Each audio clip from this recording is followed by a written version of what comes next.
You think you can just walk in here and take what's mine? Vincent Kane's voice was ice cold as he cornered Destiny Carter against the hotel wall. His hand gripped her throat. I've destroyed men twice your size for less. Destiny's fingers found the broken glass on the counter behind her. She slashed it across his arm. He stumbled back, blood dripping onto his $1,000 suit. This hotel is mine now, she said, voice steady, despite her shaking hands. And I'm not the waitress you can threaten anymore. 3 weeks ago, she was serving drinks for $9 an hour. Tonight, she was fighting a billionaire criminal for everything she had built. Before we continue, subscribe to my channel and follow this story until the end. Comment your city below so I can see how far this story travels. Before we continue, I want to invite you to subscribe to my channel and follow this story until the very end. Drop a comment telling me which city you're watching from. I want to see how far this story travels. Now let me take you back to where it all began. Destiny. Carter had worked at the Golden Elm Inn for 6 years. 6 years of early mornings and late nights. 6 years of scrubbing tables and smiling at guests who never bothered to learn her name. 6 years of watching Carl Henderson, the hotel manager, stuff cash into his pockets while telling the staff there was no money for raises. She knew this place better than anyone. Every creaky floorboard, every stuck window, every room that leaked when it rained too hard. The Golden Elm Inn was falling apart, but it was the only steady paycheck Destiny had ever known. Tonight was Thursday. Slow night. 3 guests total in a hotel that could hold 60. Destiny was wiping down the bar counter when Jerome called from the front desk. Destiny, you almost done. Miss Purley wants you to check the supply closet before you leave. 10 minutes, she called back. Miss Purley was the head housekeeper, 63 years old, worked at the Golden Elm since before Destiny was born. When Miss Purley asked you to do something, you did it. Destiny finished the counter and headed to the back. The supply closet was a disaster. Boxes everywhere, bottles unmarked. Carl had promised to fix it 3 months ago. Carl promised a lot of things. She was counting bleach bottles when the first thunder hit. Rain came fast in South Bronx. 1 minute clear, the next minute flooding. Destiny grabbed her jacket and pushed open the service entrance. The rain slapped her face like ice. Wind nearly ripped her hood off. And then she saw him, a man standing near the curb. Expensive coat soaked through, head hanging low, swaying like he might collapse any second. Her first instinct was to go back inside. South Bronx at 3 a.m. was not the place to approach strangers.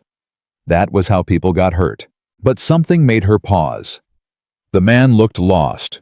Not wrong turn lost. Lost like he had forgotten how to exist. Then his knees buckled, and he hit the asphalt face first.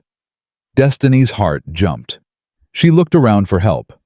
The street was empty except for 2 figures across the road, leaning against a shuttered liquor store, watching. They started walking toward the fallen man. Destiny did not think. She ran.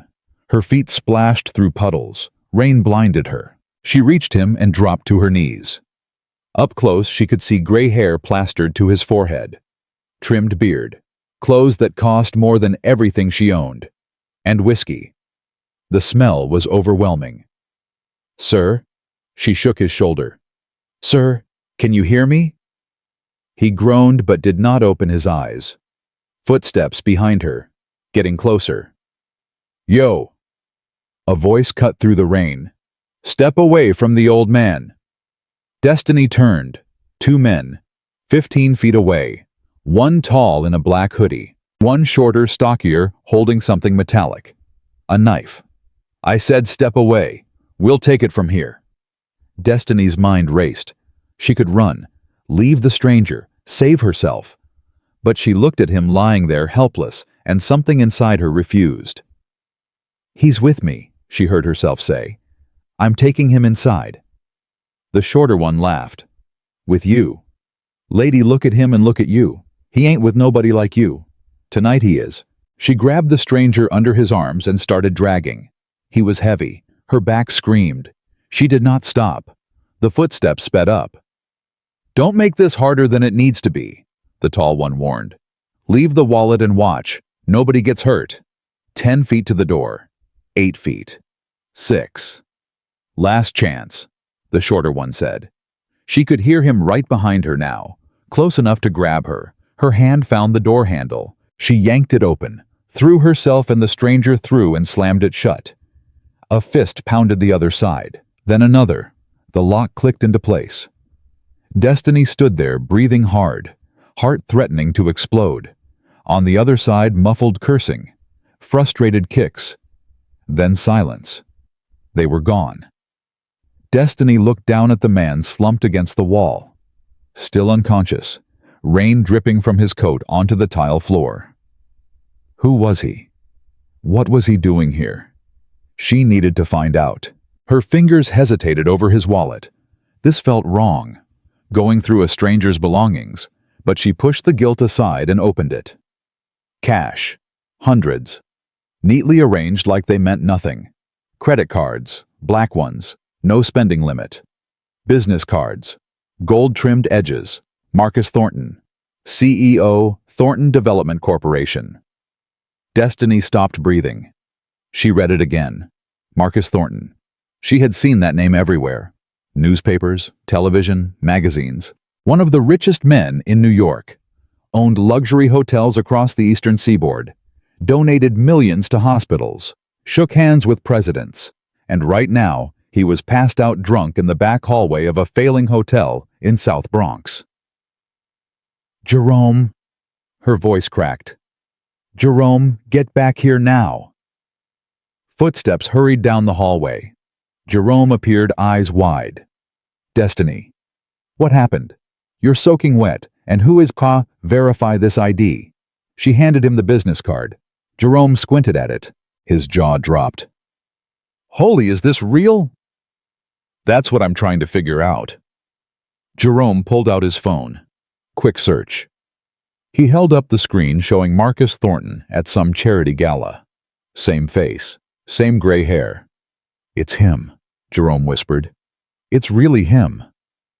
Destiny's mind was already working. She could call an ambulance.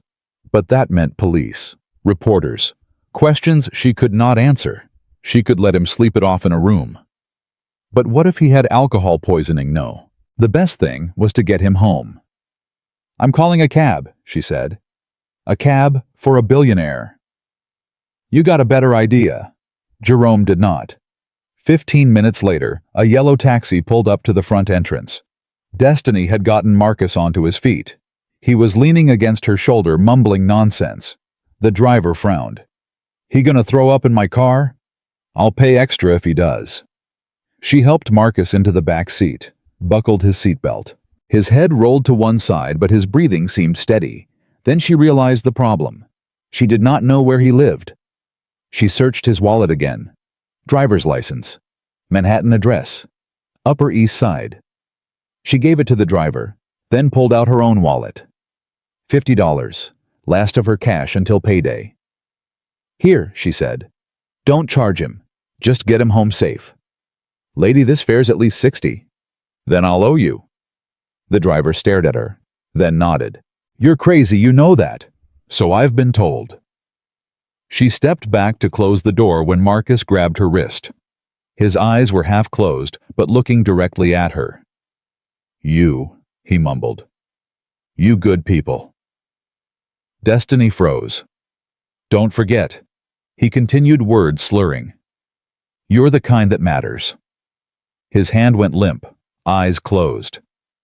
Destiny stood in the rain watching the taxi disappear into the fog. She did not move until the taillights were gone. Inside, Jerome was practically vibrating. Did you just put a billionaire in a taxi? You did. You put Marcus Thornton in a yellow cab like some random drunk. Because that's what he was tonight. But the watch? I know. The credit cards. I know, Jerome. You could have... I know. Jerome went quiet, studied her face. Something shifted in his expression. You're something else, Destiny Carter. She did not answer, just grabbed a towel and dried her hair. Her shoes were ruined, jacket soaked, last $50 gone. But she did not regret it. She clocked out at 4:17 a.m. and walked home through the drizzle. Her apartment was 4 blocks away. Third floor of a building older than her grandmother. Elevator broken since before she moved in. She climbed the stairs with legs like lead. Inside, she did not turn on lights, just kicked off her shoes and collapsed on the bed. The last thing she thought before sleep took her was his voice. "You're the kind that matters." The next morning her phone woke her. Eyes felt like sandpaper. Body ached everywhere. Miss Pearlie's voice. "Child, are you planning to come to work today or have you retired early?" Destiny looked at the clock. Almost noon. She had slept through every alarm. "I'm so sorry. Rough night. 20 minutes. Make it 15. Carl is looking for someone to yell at." She threw on clothes, grabbed a granola bar, ran the 4 blocks. Carl was waiting in the lobby. Short, round belly, permanent scowl. 8 years as manager and never once said thank you to anyone. "Nice of you to join us, Miss Carter." "I apologize, Mr. Henderson. Won't happen again." "It better not. We're short-staffed without people taking unscheduled vacations." Destiny bit her tongue. 6 years, and she had never taken a sick day. But arguing would only make it worse.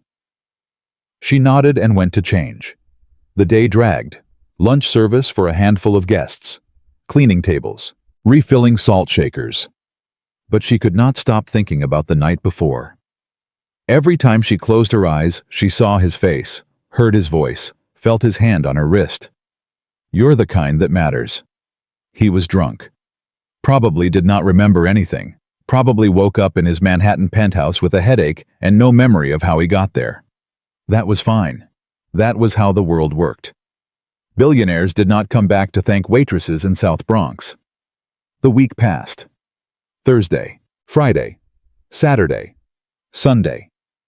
Destiny worked her shifts. Tried to forget. On Sunday afternoon, she visited her mother at the nursing home. Gloria was having a good day, sitting up in bed watching a game show. "Baby girl," Gloria smiled when Destiny walked in. "Come sit. Tell me what's new." Destiny pulled up a chair, took her mother's hand. Gloria's fingers were thin and fragile. The strokes had aged her decades in just a few years. "Nothing much, Mama. Same old." "You're lying. I can see it in your face. Something happened." Destiny smiled. Her mother could always read her. "Something did happen, but you'll think I'm crazy."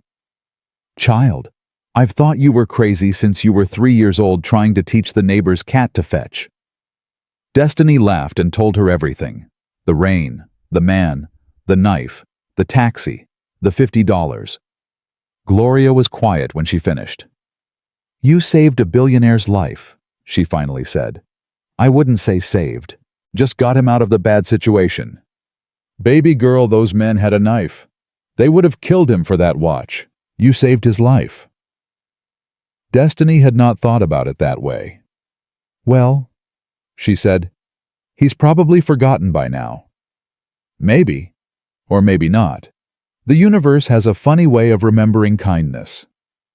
"When did you become a philosopher?" "Since I had nothing to do but sit here and think." They watched the game show together. Quiet, just being together. Destiny's favorite part of these visits. When she got up to leave, Gloria grabbed her hand. "Destiny." "Yes, Mama." "I'm proud of you. Not because of what you did for that man, because of who you are. You see people, really see them. In a world where folks look right through each other, that's something special." Destiny blinked back tears. "Go on," Gloria said, "before we both start crying and the nurses panic." Destiny kissed her mother's forehead and walked out with a lump in her throat that did not go away until she got home. Monday came. Destiny was at the bar folding napkins, calculating how long until she could afford new shoes to replace the ones ruined by rain. The answer was depressing. Lunch rush was non-existent. 2 guests had checked out. No new arrivals. Carl was in his office doing whatever Carl did. Jerome was at the front desk scrolling his phone. Miss Purley was supervising room 308, which had mysteriously flooded. Perfectly ordinary Monday. Then the bell above the entrance chimed. Destiny did not look up. Probably Mr. Jenkins, the retired postal worker who came every Monday for coffee. "Excuse me." The voice was smooth, polished, familiar. Her hands stopped moving. She looked up. Her heart stopped. Marcus Thornton. Charcoal gray suit, white shirt, hair neatly combed, beard trimmed, eyes clear and sharp. Nothing like the man she had dragged through the rain. "I believe I owe you a proper thank you," he said. The lobby went silent. Jerome dropped his phone. Miss Purley appeared in the hallway, frozen mid-step.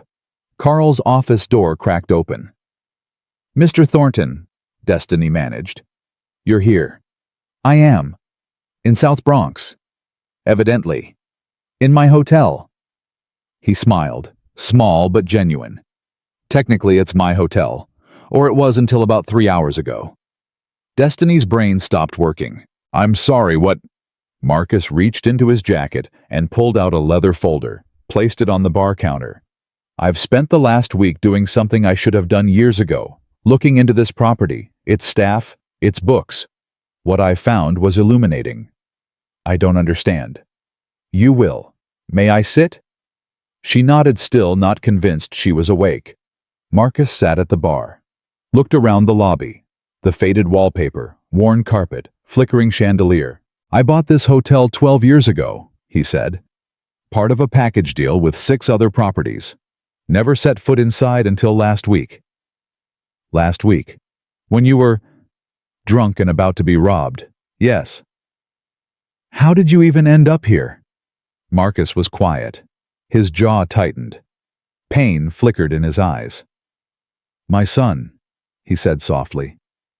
"Died 15 years ago. Overdose. He was 23. Destiny's breath caught. "Every year on the anniversary I struggle. Make bad decisions. Last week was one of the worst." "I'm sorry. I had no idea." "Why would you? I was just another drunk stranger. You had no obligation to help me. Most people would have walked past. I couldn't do that." "I know. That's why I'm here." He pushed the folder toward her. "I looked into you, Miss Carter. I know it sounds invasive, but I needed to understand who would risk their safety for a stranger." Her stomach tightened. "What did you find?" "Everything. You dropped out of college at 19 when your mother had her first stroke. Worked 3 jobs to pay her medical bills. Been at this hotel 6 years. Covered guest damages from your own pocket more times than anyone should." He paused. "You also paid for my taxi. $50. Your last cash." She felt her face flush. It wasn't a big deal. It was everything. He opened the folder, spread documents across the counter. "The Golden Elm Inn has been on my chopping block for 3 years. Underperforming, badly managed, losing money. I was ready to sell it off." "So what changed?" Marcus looked at her directly. "You did." Destiny shook her head. "Mr. Thornton, I don't know what you think I did. I just called a taxi." "No. You did more than that. You saw a human being when everyone else would have seen an inconvenience or an opportunity." He tapped the documents. "This is a transfer of ownership. The Golden Elm Inn, free and clear, no strings attached." Destiny's mind went blank. "I'm sorry. I think I misheard." "You didn't? You're giving me a hotel." "Yes. An entire hotel. That's how ownership works." "But that doesn't make sense. People don't give away hotels." "I'm not people. I'm a man who spent 15 years running from grief. In one night, a stranger reminded me what it means to be human." Destiny stared at him, then at the documents, then back. "This is crazy. You're crazy." "Possibly. But I'm also serious." Behind her, Miss Purley whispered something to Jerome. Carl's door creaked wider. "I need to think about this," Destiny said. "Take all the time you need. My lawyer's information is in there. She'll answer any questions." Marcus stood, straightened his jacket. I don't expect you to trust me. I wouldn't trust me either. But I want you to know something. What? His eyes locked onto hers. There's something about you, Destiny Carter. You don't wait for permission to do what's right. That's rare. That's exactly what this place needs. He started toward the door, then paused. One more thing. You said $50 was your last cash until payday. She nodded slowly. Marcus pulled bills from his wallet, placed them on the counter. Consider this an advance on your new salary, CEO of the Golden Elm Inn. He smiled once more. Then he was gone. Destiny stood frozen, staring at the money, the documents, the empty space where he had been. Carl's voice broke the silence, strangled, disbelieving. What the hell just happened? Destiny picked up the folder with trembling hands. She had no answer, because for the first time in her life, she had no idea what came next. That night, Destiny sat alone in her apartment, staring at the folder. Her hands would not stop shaking. She opened it and spread everything across her kitchen table. Legal documents, financial statements, property deeds, everything stamped and notarized. The last page was a handwritten note. You gave a stranger dignity. Let this give you the same. MT. She read it 3 times. Then she called her mother. Mama, it's me. Baby girl, it's almost midnight. I know, but something happened, something big. Tell me. Destiny took a breath. He came back. The billionaire. He came back and he gave me the hotel. Silence. The whole hotel. The whole hotel. Papers signed. Everything legal. It's mine if I want it. More silence. Then Gloria laughed. A real laugh. Something Destiny had not heard in months. Well, damn, her mother said. My daughter owns a hotel. I haven't decided yet. Yes, you have. I can hear it in your voice. You've already decided. Destiny looked at the documents spread across her table. Her mother was right. She already knew. I'm scared, Mama. Good. That means it matters. What if I fail? What if you don't? Destiny closed her eyes. Tears slipped down her cheeks. I love you, Mama. I love you too, baby girl. Now go get some sleep. You've got a hotel to run. The next morning, Destiny arrived at the Golden Elm Inn at 7 a.m. She had not slept. Her eyes were red. Her hands still trembled slightly. But she was there. Jerome was already at the front desk. He looked up when she walked in. So, he asked, you look like you've made a decision. I have. And, Destiny took a breath. I'm staying. Jerome broke into a grin. Hot damn, we're getting a new boss. Don't call me boss. What should I call you? Destiny. Same as always. Miss Purley appeared from the hallway, arms folded, face unreadable. Heard the news, she said. Whole neighborhood's talking about it. The waitress who got handed a hotel. Destiny braced herself. And what do you think? Miss Purley was quiet for a long moment. Then her face softened into something like pride. I think it's about damn time something good happened in this place. Destiny felt something loosen in her chest. I'm going to need help. A lot of help. Child, I've been running this hotel from the shadows for 20 years. About time someone let me do it in the light. Then you're my new head of operations. Miss Purley blinked. You serious? Dead serious. For the first time in 6 years, Destiny saw Miss Purley smile. Really smile. Well then, the older woman said, let's get to work. By noon, the entire staff knew. Word spread fast in a small hotel. Destiny called a meeting in the dining room. Everyone gathered. Housekeepers, kitchen staff, maintenance. Even Carl, though he stood in the back with his arms crossed and his jaw tight. Destiny stood at the front of the room, heart pounding. I know this is sudden, she began. I know some of you are confused, skeptical, maybe even angry. I get it. Yesterday I was a waitress. Today I'm supposed to be your boss." She paused, looked around the room at faces she had known for years. "Here's what I can promise you. I'm not going to pretend I know everything. I don't. But I know this hotel. I know what it could be. And I know that every single person in this room has been working twice as hard for half the respect you deserve." Murmurs rippled through the crowd. "That changes now. Starting today, we rebuild. Not just the building, the culture, the way we treat each other, the way we treat our guests." She took a breath. "Anyone who wants to be part of that, I want you here Monday morning at 9. Anyone who doesn't, I understand. No hard feelings." Silence. Then Jerome started clapping. Slow at first. Then Miss Pearlie joined. Then Jenny from housekeeping. Then more and more, until the whole room was applauding. All except Carl. He pushed through the crowd and stopped directly in front of Destiny. "You think you can just waltz in here and take over?" His voice was low and dangerous. "You have no idea what you're getting into." Destiny met his eyes without flinching. "Then educate me." "This hotel has secrets, little girl, secrets that could bury you." "Is that a threat?" Carl smiled. It did not reach his eyes. "Just friendly advice. Some doors are better left closed." He turned and walked out. The room was silent. Miss Pearlie moved to Destiny's side. "Don't let him rattle you. Carl's been running scams in this hotel for years. He's scared you'll find out." "What kind of scams?" "The kind that involve a lot of money disappearing into thin air." Destiny's jaw tightened. "Then I guess I better start looking into those secrets." That night she stayed late. The hotel was quiet. Guests asleep. Staff gone home. Just Destiny alone in Carl's office with boxes of files spread across the floor. She did not know what she was looking for, but she knew something was wrong. The numbers did not add up.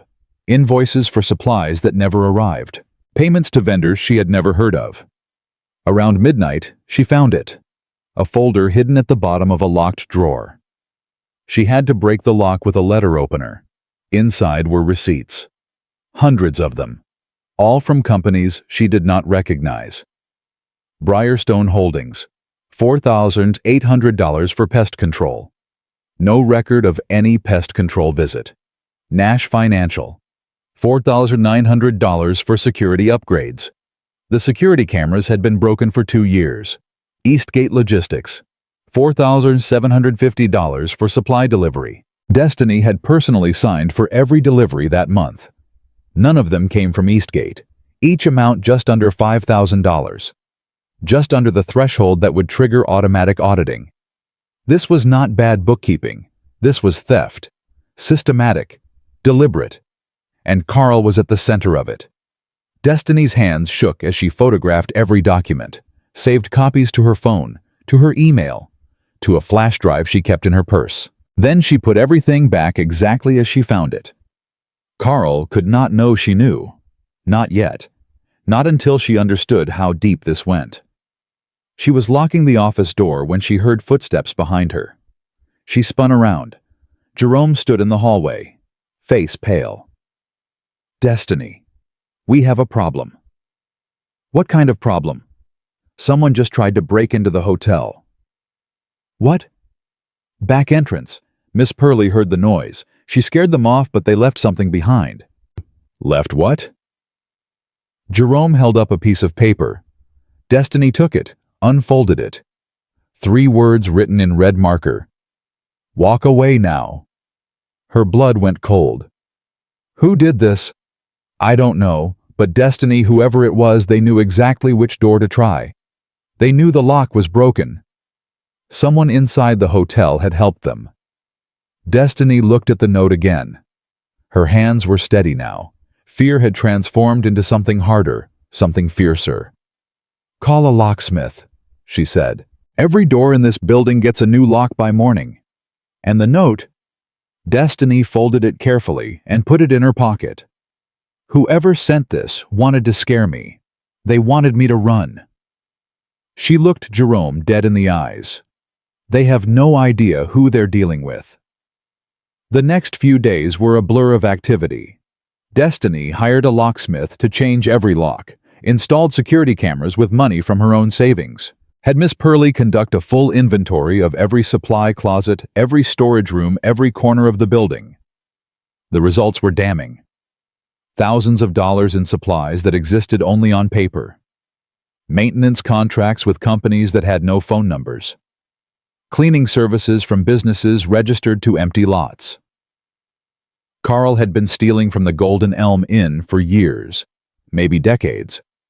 But Destiny knew she could not confront him directly, not without proof that would hold up, not without understanding who else was involved. Because that note had made one thing clear. Carl was not working alone. On Friday morning, she called Marcus Thornton's lawyer. Brenda Whitlow answered on the second ring. "Miss Carter, I was wondering when you would call. I need to know everything about this hotel's finances, every transaction, every vendor, every dollar that moved through here in the last 10 years.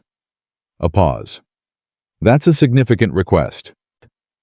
I found evidence of systematic theft, fake invoices, phantom vendors. Someone has been laundering money through this property." Silence on the other end. "Miss Whitlow, did you know about this?" Mr. Thornton suspected irregularities. It was one of the reasons he wanted to divest, but the full extent was never investigated. "Well, it's being investigated now. I need access to the complete financial records. I can have them sent over by Monday. Make it today." Another pause. Then Brenda's voice shifted. Something like respect crept into her tone. "You're not what I expected, Miss Carter." "I get that a lot." The files arrived by courier at 3 p.m. 3 boxes, thousands of pages, 10 years of financial history. Destiny cleared the dining room table and got to work. By midnight, she had confirmed her worst fears. The money laundering was massive, millions of dollars flowing through the Golden Elm Inn over the past decade, all disguised as legitimate business expenses, all funneled to shell companies with no real operations, and one name appeared over and over again. VK. Initials on authorization forms, signatures on contracts, references in emails that should have been deleted but were not. VK. Who was VK? Destiny was still asking herself that question when she heard a car pull up outside. She looked at the clock. 2 a.m. She moved to the window and peered through the blinds. A black sedan sat in the parking lot, engine running, headlights off. As she watched, the driver's door opened. A man stepped out.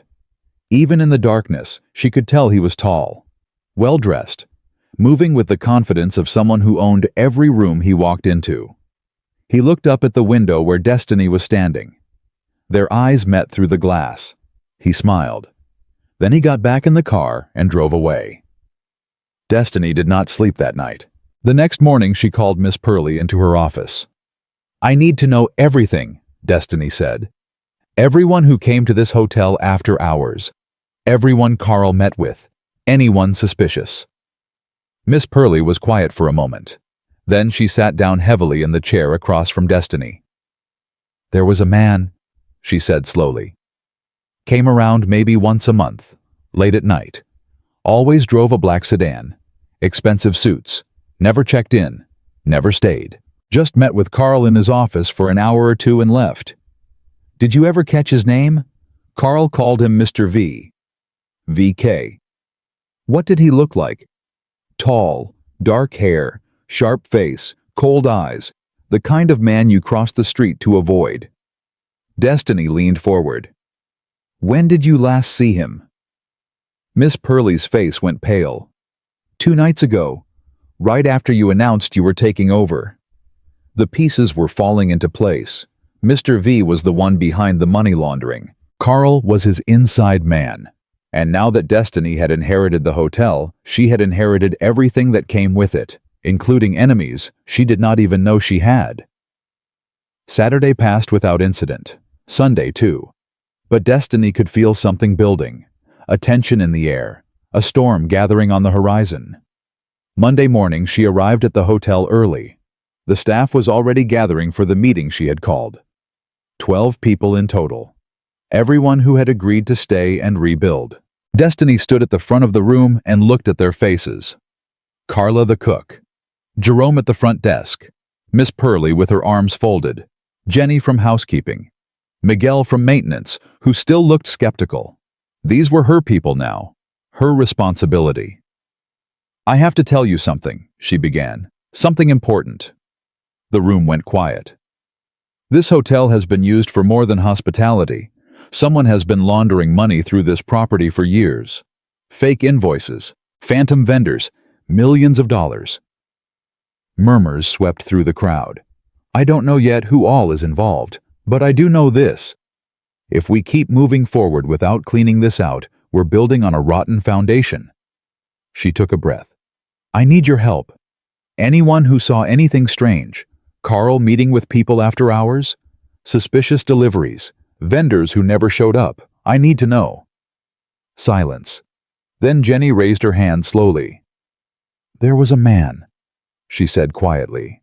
"Few months back, called himself Mr. V, real slick, black BMW. Came late at night to meet Carl." Destiny's pulse quickened. "What else do you remember?" "Carl was different after those meetings. Nervous, jumpy, like he was scared of something." More hands went up, more stories, more pieces of the puzzle. By the end of the meeting, Destiny had a clearer picture than ever before. Mr. V was real. He was dangerous. And he was not going to let her expose his operation without a fight. That night, she stayed late again. She was organizing files in the office when she heard the front door open. Footsteps in the lobby, slow, deliberate. She grabbed a letter opener from the desk and moved silently toward the door. The footsteps stopped. "You can put down the weapon, Miss Carter." A man's voice, smooth, cultured, cold. "I'm not here to hurt you, just to talk." Destiny stepped into the lobby. He was standing near the front desk. Tall, dark hair, expensive charcoal suit, handsome in a predatory way, cold eyes. "You must be Mr. V," she said. He smiled. "Call me Vincent. Vincent Kane." He stepped closer. She did not back away. "I've been watching you," he said. "Very impressive what you've accomplished in such a short time. The staff loves you. The guests trust you. You've turned this dying hotel into something almost respectable. What do you want?" "Straight to business. I like that." He reached into his jacket. Destiny tensed. He pulled out a business card. Black. Gold embossed V. "I want to offer you a deal." "I'm not interested in deals." "You haven't heard the terms." "I don't need to." Vincent's smile faded slightly. "Miss Carter, you seem to be under the impression that you have options here. You don't." He stepped closer. Close enough that she could smell his cologne. Expensive. Suffocating. "I've spent 10 years building an operation through this hotel. Millions of dollars. Very careful. Very quiet. And then you came along asking questions, calling vendors, digging through files." "You mean discovering that you're a criminal?" "I mean threatening a very profitable arrangement." He set the card on the counter. "Here's my offer. Walk away. Enjoy your little promotion. Repaint the walls. Serve your guests. But stop digging. Stop asking questions. Pretend you never found those files." "And if I don't?" Vincent leaned in. His voice dropped to barely a whisper. "Then I'll be forced to handle the situation differently. And Miss Carter, I promise you, you don't want that." Destiny's heart was pounding, but her voice was steady. "You think you can scare me into silence? I think you're a smart woman who knows when she's outmatched. Then you don't know me at all." She picked up the business card, looked at it, then tore it in half and let the pieces flutter to the floor. "Get out of my hotel." Vincent stared at her. Something flickered in his eyes. Surprise. Then something darker. "Very well, Miss Carter. You've made your choice." He turned and walked toward the door, paused with his hand on the handle. "Remember this moment. When everything falls apart, remember that I gave you a chance." Then he was gone. Destiny stood alone in the lobby, breathing hard, hands shaking. But she was not afraid. She was angry. And angry Destiny Carter was the most dangerous person in South Bronx. The next morning she made 2 phone calls. The first was to Marcus Thornton. "I need your help," she said without preamble. "I found the money laundering. I know who's behind it, and he just threatened me in my own lobby." Marcus was silent for a moment. Then his voice hardened. "Tell me everything." She did. The fake invoices, the shell companies, Carl's involvement, Vincent Kane's visit. When she finished, Marcus spoke slowly. "Vincent Kane, I know that name. He's connected to some very dangerous people. I figured that out. You need to be careful, Destiny. Very careful. Careful isn't going to stop him. I need to expose him. That's extremely risky. So is letting him keep laundering money through my hotel." Another pause. Then Marcus said something that surprised her. "I'll call someone I trust. Someone who doesn't owe Vincent anything. Someone who can help." "Who?" "A journalist. Investigative reporter. She's taken down bigger fish than Vincent Kane." "Can she be trusted?" "With your life." Destiny took a breath. "Make the call." The second phone call was to her mother. "Mama, I need to tell you something." "You sound serious, baby girl." "I am. I found something at the hotel, something bad. And the people involved, they threatened me." Silence on the other end. "Are you in danger?" "Maybe, I don't know, but I'm not backing down." "I didn't raise you to back down." Destiny felt tears prick her eyes. "I'm scared, Mama." "I know, baby, but listen to me. You remember what I told you when you were little about why I named you Destiny? Because you knew I was meant for something." "That's right.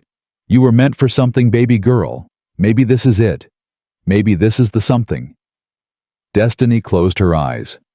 "I love you, Mama." "I love you too. Now go do what you were born to do." 3 days later, Destiny sat in a diner in Mott Haven. Across from her was a woman in a navy trench coat. Press badge clipped to her collar. Sharp eyes. Sharper smile. "Rachel Monroe," the woman said.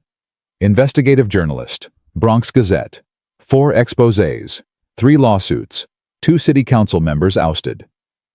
"You're not what I expected," Destiny said. "I get that a lot. Now show me what you've got." Destiny slid a flash drive across the table. Rachel plugged it into her laptop, scrolled through files. Her eyebrows climbed higher with every page. "This is extensive," she finally said. "Shell companies, fake invoices, money trails. If this holds up, we're talking federal charges. RICO, maybe worse." "It holds up." "And this Vincent Kane, you're sure he's the one behind it? He told me himself, stood in my lobby and threatened me." Rachel looked up from the screen. "You've got guts, Miss Carter. I'll give you that. I've got a hotel full of people counting on me. Guts has nothing to do with it." Rachel smiled. "I think we're going to work well together." The article dropped on Sunday. Front page, above the fold. Local hotel at center of multi-million-dollar laundering scheme. Rachel had not held back. Names, documents, money trails. Everything laid bare for the world to see. By noon, Destiny's phone was ringing non-stop. News stations, bloggers, former guests. And then came the police. 2 unmarked cars, 4 detectives, lots of questions. Destiny answered all of them. Gave them copies of everything. The invoices, the contracts. Vincent's business card torn in half. When they left, she stood in the lobby surrounded by her staff. "It's done," she said quietly.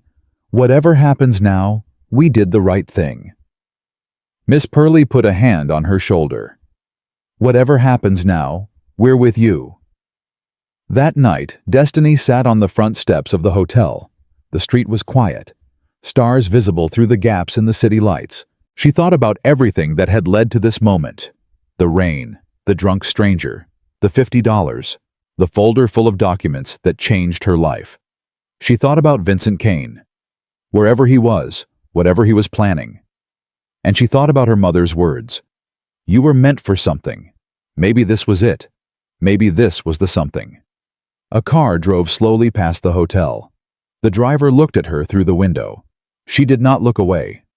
She was not afraid anymore. Whatever came next, she would be ready.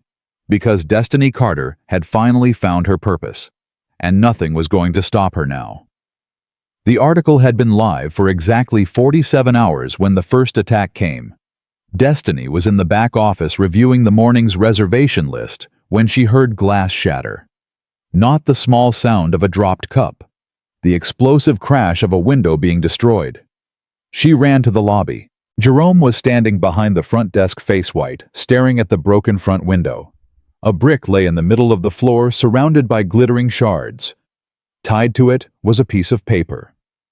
"Don't touch it," Destiny said. She grabbed a napkin from the nearest table and carefully untied the note. "This is your last warning. Call the police," she told Jerome. Her voice was calm, but her hands were trembling. "And get everyone away from the windows." The police came. They took photos. They filed a report. They promised to increase patrols in the area. Then they left. And Destiny was alone again with a broken window and a threat she could not ignore. Miss Purley found her an hour later, sweeping up the last of the glass. "Child, you should let maintenance handle that." "I need to do something with my hands or I'm going to lose my mind." Miss Purley took the broom from her gently. "Talk to me." Destiny sat down on the nearest chair. The adrenaline was fading, and exhaustion was taking its place. "They're not going to stop," she said quietly. "Vincent Kane has too much to lose. He's going to keep coming until I give up, or until he destroys everything." "So what are you going to do?" Destiny looked at the older woman. "What would you do?" Miss Purley was quiet for a long moment. Then she sat down across from Destiny and folded her hands in her lap. "When I was 23 years old, my husband died. Left me with 2 kids and no money and a world that didn't care whether we survived or not. Everyone told me to give up. Move in with my sister. Let someone else take care of us." She leaned forward. "I didn't listen. I took every job I could find. Cleaned houses, washed dishes, scrubbed toilets, and I raised those kids myself, put them both through college, because I decided that no matter how hard the world pushed, I was going to push back harder." Her eyes met Destiny's. "You're not a quitter, Destiny Carter. I've watched you for 6 years. I've seen you stay late when everyone else went home. I've seen you cover shifts when you were sick. I've seen you give your last dollar to help a stranger." She reached out and took Destiny's hand. "Vincent Kane picked the wrong woman to threaten. He just doesn't know it yet." Destiny felt something shift inside her. The fear was still there, but underneath it was something stronger. Something that felt like steel being forged in fire. "Thank you, Miss Purley." "Don't thank me. Just show that man what South Bronx women are made of." The next 3 days were a war of attrition. On Tuesday, the health inspector showed up unannounced. He found 17 violations, including 3 that Destiny knew for certain did not exist. The hotel was fined $4,000 and given 30 days to comply or face closure. On Wednesday, the food delivery truck never arrived. When Destiny called the supplier, they said someone had canceled the order. When she asked who they hung up. On Thursday morning, Destiny arrived at the hotel to find every single employee standing outside. Carl Henderson was at the front door, arms crossed, a smile on his face that made her want to punch him. "Sorry, Miss Carter, building's closed for emergency maintenance." "What emergency?" "Gas leak, very dangerous, could take days to fix." "There's no gas leak." "The city inspector says otherwise." He held up an official-looking document. "Signed and sealed. Nothing you can do about it." Destiny stared at him. "You're working with Vincent Kane." Carl's smile widened. "I don't know what you're talking about." "You've been helping him launder money for years, and now you're helping him shut me down." "Careful, Miss Carter. Accusations like that could get you in trouble." "I'm already in trouble. What's a little more?" She turned to her staff gathered on the sidewalk in their uniforms, looking lost and confused. "Everyone go home," she said. "Full pay for today. I'll call you when this is sorted out. Jerome stepped forward. Destiny, you can't just... I'll handle it. Trust me. She watched them disperse one by one. Miss Purley was the last to leave. She squeezed Destiny's hand without saying anything, then walked away.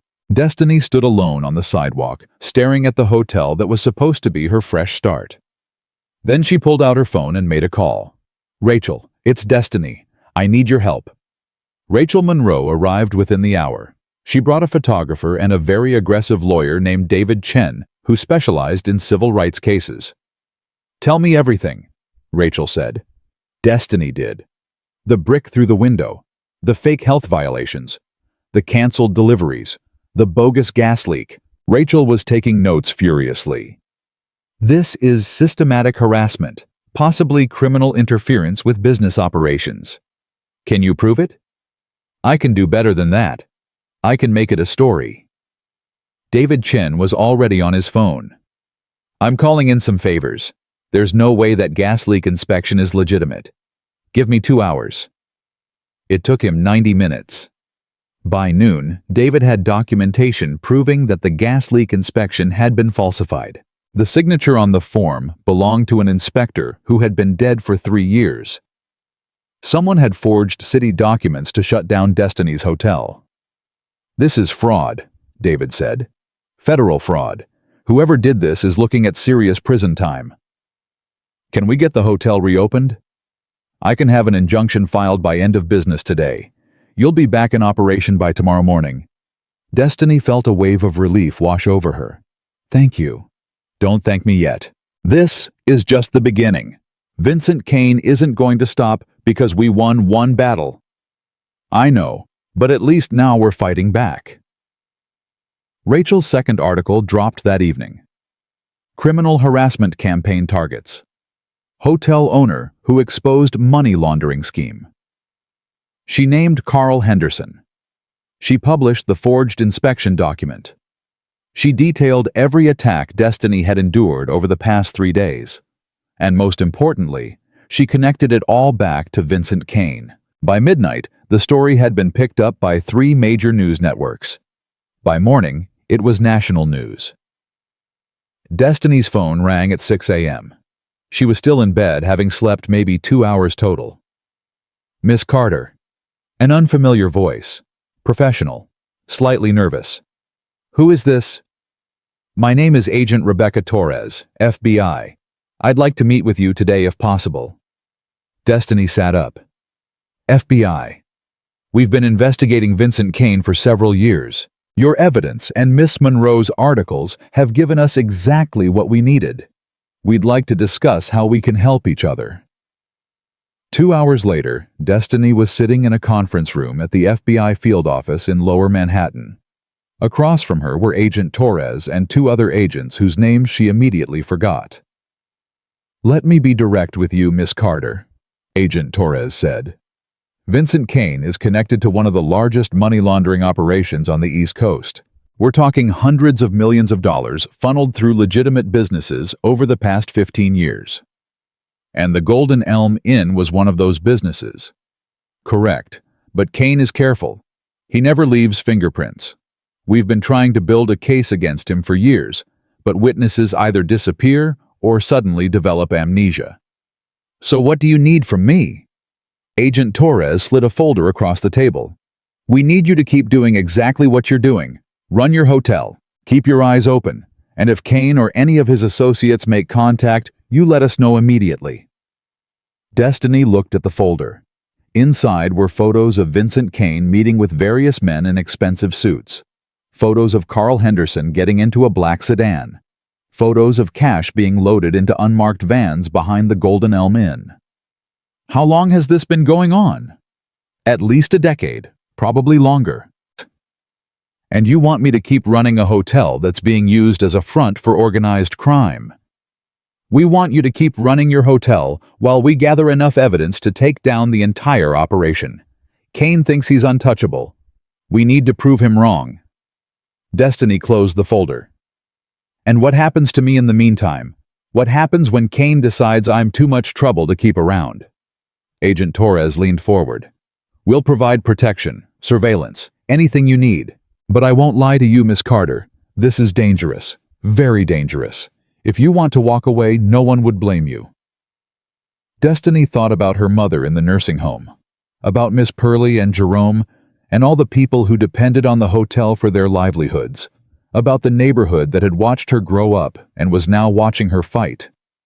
"I'm not walking away," she said, "but I want something in return." "Name it." "When this is over, when Kane is behind bars, I want the hotel free and clear. No liens, no debts, no connections to anything illegal. I want to start fresh." Agent Torres nodded slowly. "I think we can arrange that." They shook hands across the table. "Welcome to the team, Miss Carter." Destiny returned to the Golden Elm Inn that afternoon to find something unexpected. People, not just staff, neighbors, community members, old women from the church down the street, young men from the basketball court around the corner, children with their parents. They were cleaning, painting, fixing. Someone had set up a table with food and drinks. Someone else had brought speakers playing old-school R&B.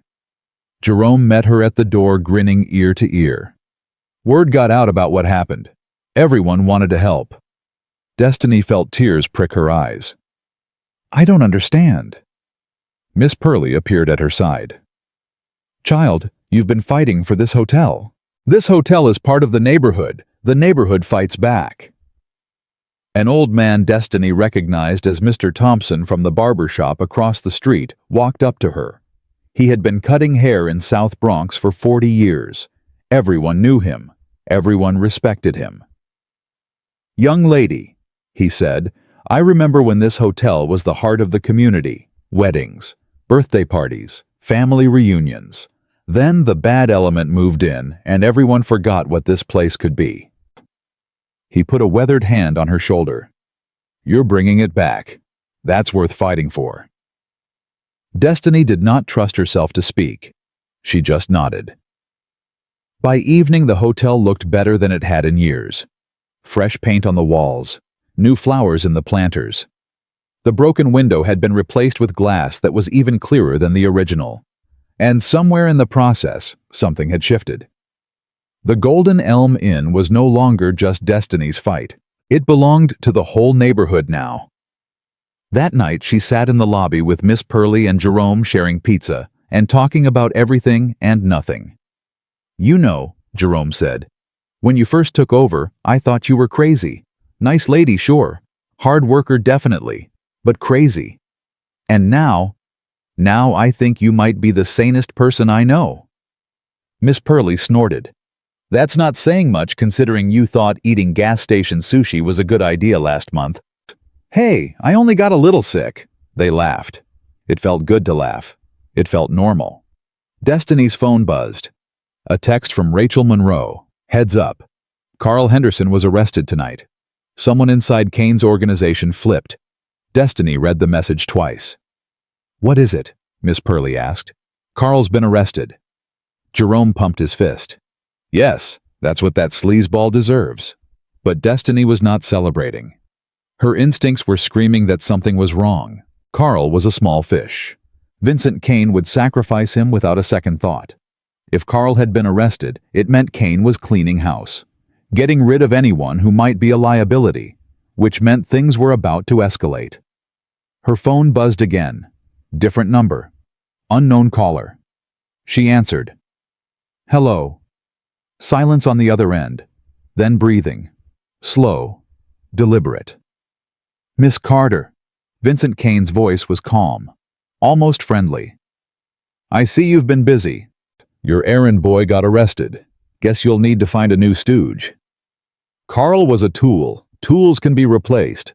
But you, Miss Carter, you've become something of a problem." "Good." A soft laugh. "I admire your spirit. I really do. But let me ask you something. How is your mother doing? Gloria isn't at room 247 at Sunrise Care Facility. I hear the night staff there is quite understaffed." Destiny's blood turned to ice. "If you touch her, I'm not going to touch anyone. That's not how I operate." "But accidents happen, Miss Carter. especially in understaffed care facilities. Medication gets mixed up. Call buttons get ignored. Tragic, really. Destiny was on her feet, heart pounding so hard she could hear it in her ears. You stay away from my mother. That's entirely up to you. Meet me tomorrow night, 9 p.m., the old warehouse on Fletcher Street. Come alone. And Miss Carter, if I see police, if I see FBI, if I see anyone other than you, your mother's next meal will be her last. The line went dead. Destiny stood frozen, phone still pressed to her ear. Miss Pearlie was beside her instantly. Destiny, what happened? You're white as a ghost. He threatened my mother. Who, Kane? Destiny nodded, unable to speak. Jerome jumped up. We have to call the FBI. Agent Torres said, No. Destiny's voice was sharp. He said if he sees anyone, he'll kill her. I can't risk it. So what are you going to do? Destiny looked at both of them. The two people who had stood by her through everything. I'm going to meet him. Alone? Are you insane? I don't have a choice. Miss Pearlie grabbed her arm. There's always a choice. We can figure something out. Get your mother moved. Put security on her. Something. He has people everywhere. You think he doesn't have someone watching the nursing home right now? If I do anything suspicious, if I try to move her, he'll know. Destiny pulled away, walked to the window, stared out at the street where everything had started. All my life I've been playing by other people's rules, doing what I was told, keeping my head down. And where did it get me? Working 3 jobs just to stay afloat. Watching my mother waste away because I couldn't afford better care. She turned back to face them. Then Marcus Thornton handed me this hotel. And for the first time, I had something that was mine, something I could build, something I could fight for. Her voice hardened. Vincent Kane thinks he can take that away by threatening the people I love. He thinks I'll fold like everyone else he's ever bullied. She walked to the closet where she kept her purse. Pulled out the flash drive containing every piece of evidence she had gathered. Held it up. He's wrong. Miss Pearlie's eyes were wet. Destiny, please. Think about this. I have thought about it. I've been thinking about it since the moment I dragged a drunk stranger out of the rain. She put the flash drive in her pocket. Tomorrow night I'm going to end this, one way or another. Jerome stepped forward. Then we're coming with you. No, he said alone. I don't care what he said. You're not walking into that warehouse by yourself. Miss Pearlie nodded firmly. He's right. Whatever happens, we face it together. Destiny looked at them both. These people who owed her nothing but had given her everything. You could get killed. So could you, Miss Pearlie said. At least this way we'll have company. Despite everything, Destiny smiled. You're both crazy. Takes one to know one, Jerome said. They spent the rest of the night planning. Destiny called Agent Torres and told her everything except the meeting location. She asked for extra security at the nursing home without explaining why.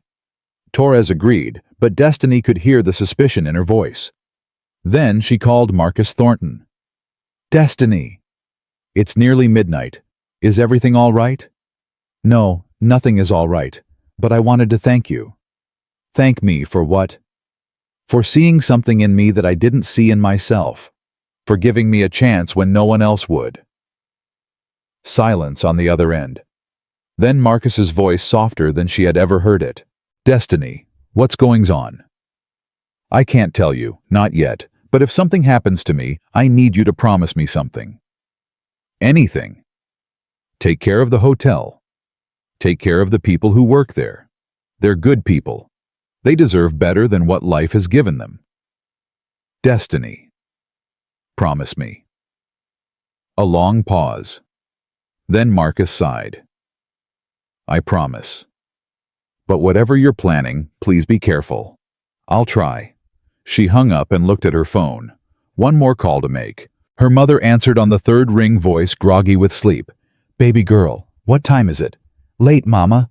I'm sorry, I just wanted to hear your voice. Is something wrong? Destiny closed her eyes. Memorized the sound of her mother's breathing. Nothing's wrong. Everything's going to be fine. I just wanted to tell you that I love you. I love you too, baby. More than anything in this world. I know, Mama. I know. When she hung up, Destiny sat alone in the dark lobby of the Golden Elm Inn. Tomorrow would change everything. She just did not know yet whether that change would be for better or worse. The day of the meeting crawled by like a wounded animal. Destiny spent the morning at the nursing home with her mother.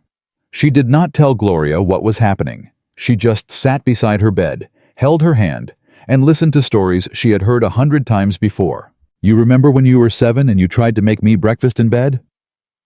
Gloria laughed, the sound weak but genuine. Burned the toast so bad the smoke alarm went off.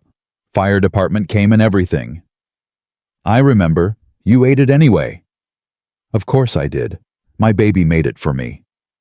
Destiny squeezed her mother's hand tighter. Mama, I need to tell you something. What is it, baby girl? No matter what happens, no matter what you hear about me in the next few days, I need you to know that everything I did was for you. For us. For our family. Gloria's eyes sharpened. The fog of age and illness cleared for just a moment. Destiny Marie Carter, what have you gotten yourself into? Nothing I can't handle. Don't you lie to your mother. Destiny leaned forward and kissed Gloria's forehead. I love you, Mama. That's not a lie. That's the truest thing I know. She left before Gloria could ask more questions. Left before her resolve could weaken. Outside the nursing home, she checked her phone. 3 missed calls from Agent Torres. 2 from Rachel Monroe. 1 from Marcus Thornton. She ignored them all. At noon, she met Jerome and Miss Purley at a diner 3 blocks from the hotel. They sat in a corner booth, speaking in low voices. I talked to my cousin Darnell, Jerome said. He's ex-military. Did 2 tours in Afghanistan. He's willing to help. I said, come alone. You're going alone. We'll be back up. Darnell knows how to stay invisible. Miss Purley slid a small object across the table, a canister of pepper spray. It's not much, but it's something. Destiny pocketed it. You both understand what could happen tonight. We understand, Miss Purley said firmly. We also understand that you're not doing this alone. That's not up for discussion. Destiny looked at these 2 people who had become her family over the past weeks. Her throat tightened. Thank you, she whispered. Both of you. Save the thank yous for after, Jerome said. We've got work to do. The afternoon passed in a blur of preparations. Destiny made copies of the flash drive and hid them in 3 different locations. 1 at the hotel, 1 at Jerome's apartment, 1 in a safe deposit box at a bank downtown. She wrote 3 letters, 1 to her mother, 1 to Marcus Thornton, 1 to Agent Torres explaining everything. Then she sat in the empty lobby of the Golden Elm Inn and waited for the sun to go down. At 7 p.m., her phone rang. Rachel Monroe. Destiny answered. Rachel, I can't talk right now. Destiny, listen to me. I've been digging into Vincent Kane's background. There's something you need to know. It'll have to wait. No, it can't wait. Vincent Kane's real name is Victor Kowalski. He changed it 20 years ago after he testified against his own father in a federal racketeering case. Destiny froze. What? His father was Alexander Kowalski, one of the biggest crime bosses on the East Coast in the 80s. Vincent turned state's witness when he was 19 years old. His testimony put his own father in prison. Why would he do that? Because his father killed his mother, beat her to death in front of him when he was 16 years old. Destiny sank into a chair. The information was hitting her like waves, one after another. Vincent Kane isn't just a criminal, Rachel continued. He's a survivor, a manipulator. He spent his entire adult life building the same empire his father had, but smarter, more careful. He learned from his father's mistakes. Rachel, why are you telling me this now? Because I think he's planning something. My sources say he's been moving money offshore for the past 3 days. Millions of dollars, like he's preparing to disappear. Or preparing for war. Silence on the other end. Destiny, where are you right now? At the hotel. Stay there. I'm coming to you. No, don't come here. Destiny.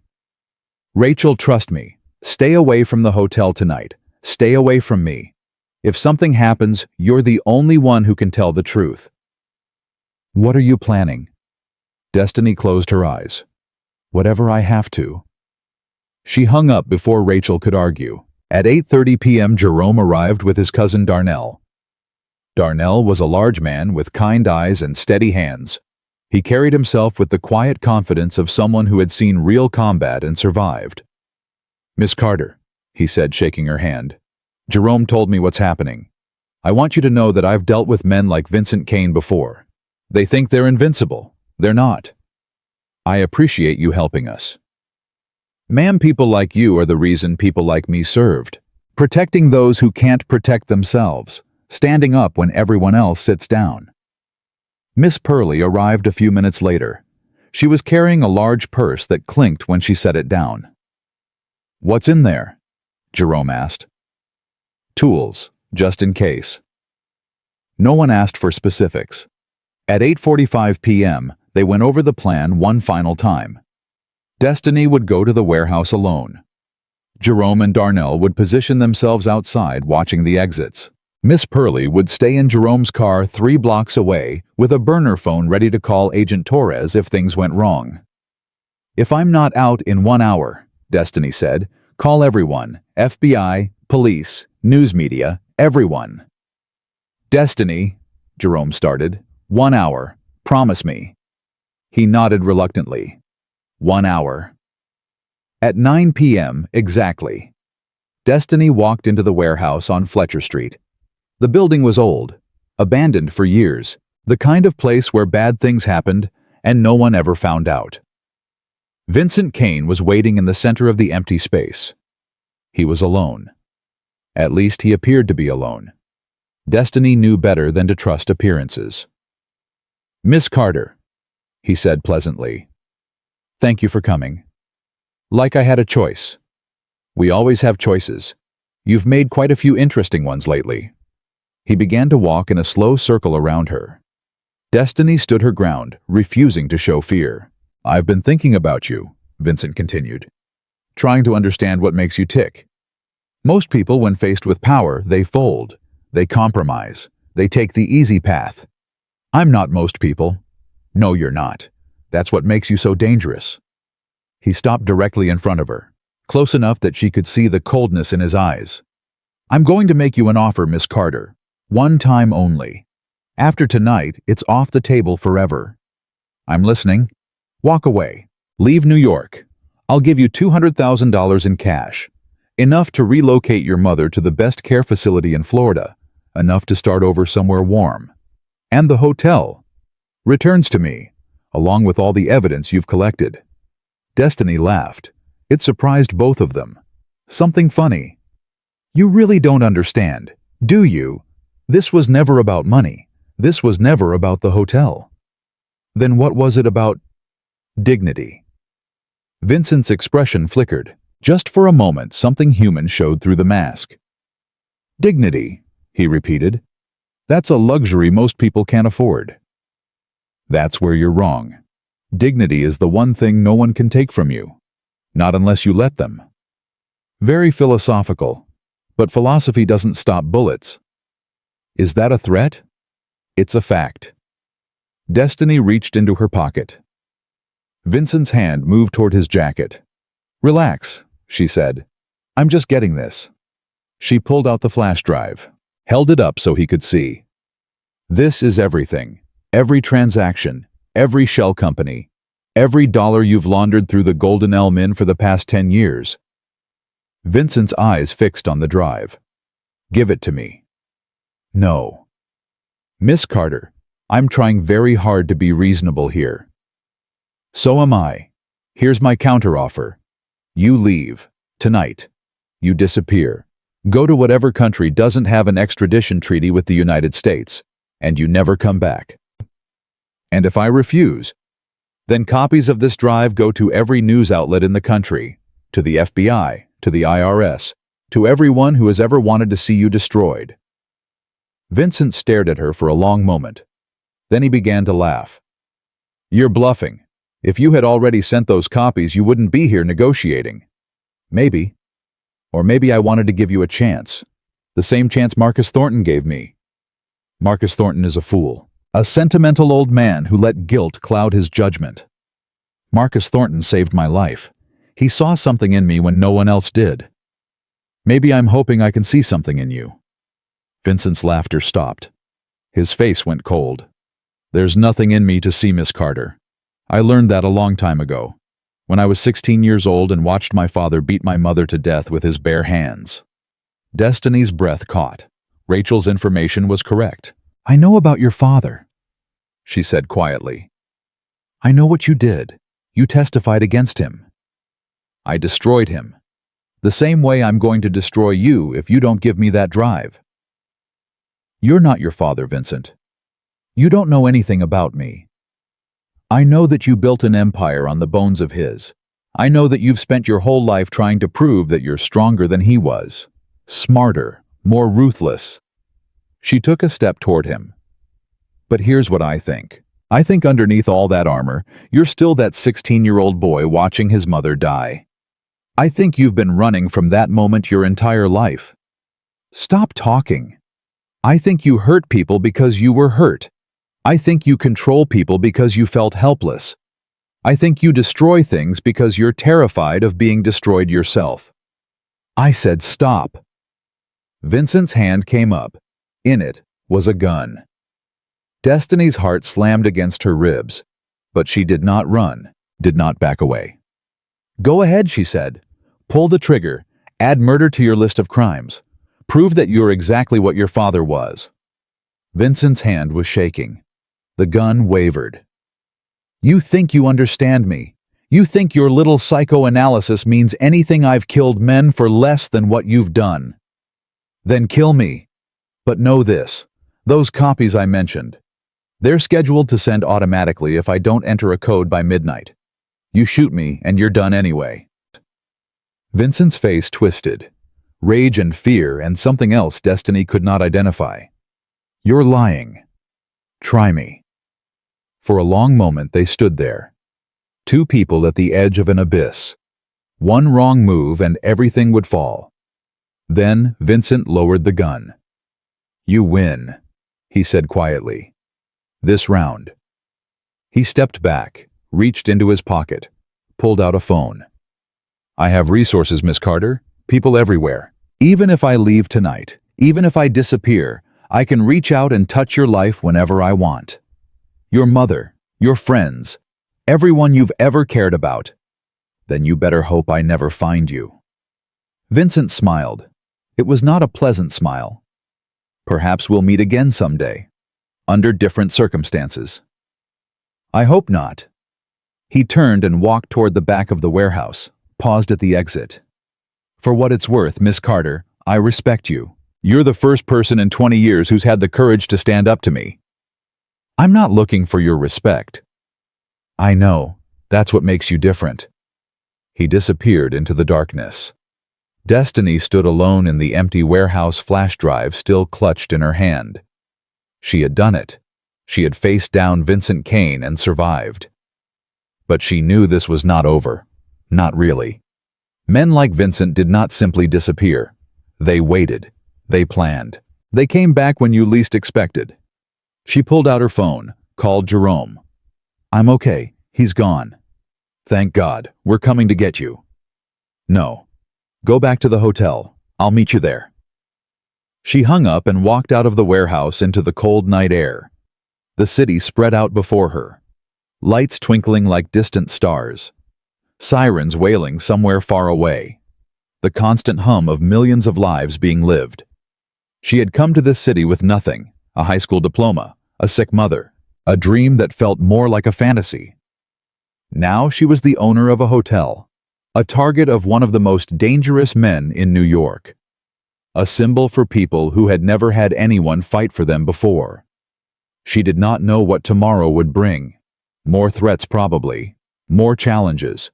More moments when she would have to choose between safety and doing what was right. But right now in this moment, she was alive, she was free, and she was not afraid. Her phone buzzed. A text from an unknown number. "This isn't over." Destiny read it, then deleted it.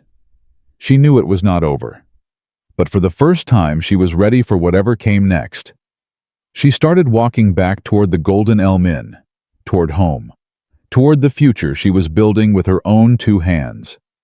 Behind her in the shadows of the warehouse district, a figure watched her go. Agent Torres lowered her binoculars and spoke into her radio. "Target is on the move. Kane left heading south. All units be advised. We have what we need." She smiled in the darkness.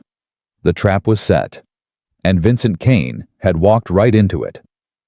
3 days after the warehouse confrontation, Agent Torres called Destiny at 6 in the morning. "We got him." Destiny sat up in bed, heart pounding. "What?" "Vincent Kane, arrested at JFK Airport 2 hours ago. He was trying to board a private jet to the Cayman Islands. He's in custody. Federal custody. No bail. The evidence you gathered combined with what we already had, it's enough to put him away for the rest of his life."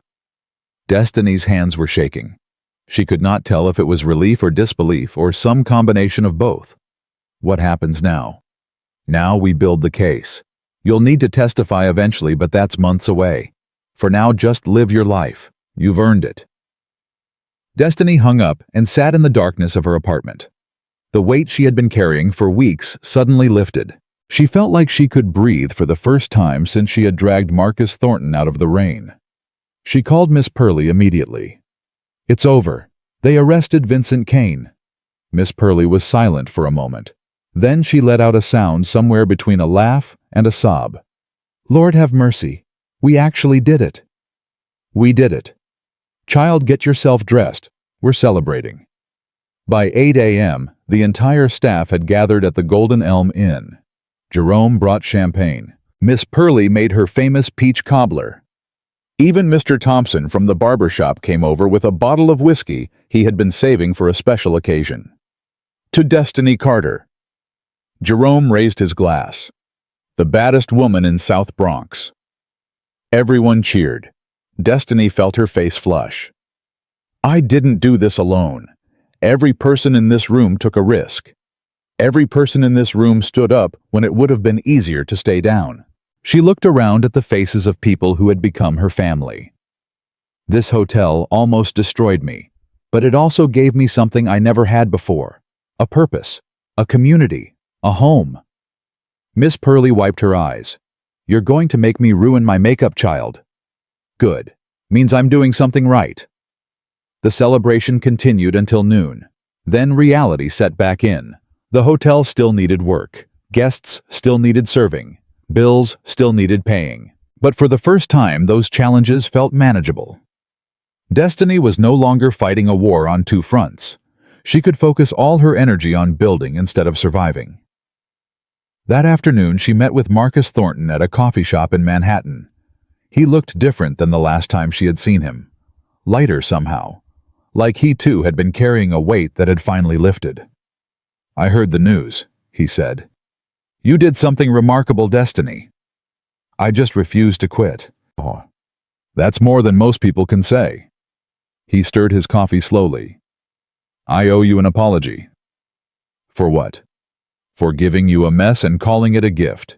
I knew there were problems at that hotel. I knew something was wrong, but I was too tired, too broken to deal with it myself. So I handed it to you and told myself I was being generous." Destiny considered his words carefully. "You were being generous. Just maybe not in the way you intended." "What do you mean?" "You gave me a chance. A real chance. Nobody had ever done that before. Yeah, it came with problems. But it also came with possibility. And that's worth more than a clean slate." Marcus looked at her with something like wonder. "You really are extraordinary." "I'm just a waitress from the Bronx who got tired of waiting." He laughed. It was a good sound. Genuine. "I want to help you rebuild," he said. "Not as the owner. Not as some kind of savior. just as someone who believes in what you're doing. What did you have in mind? I have connections, investors who are always looking for properties with potential.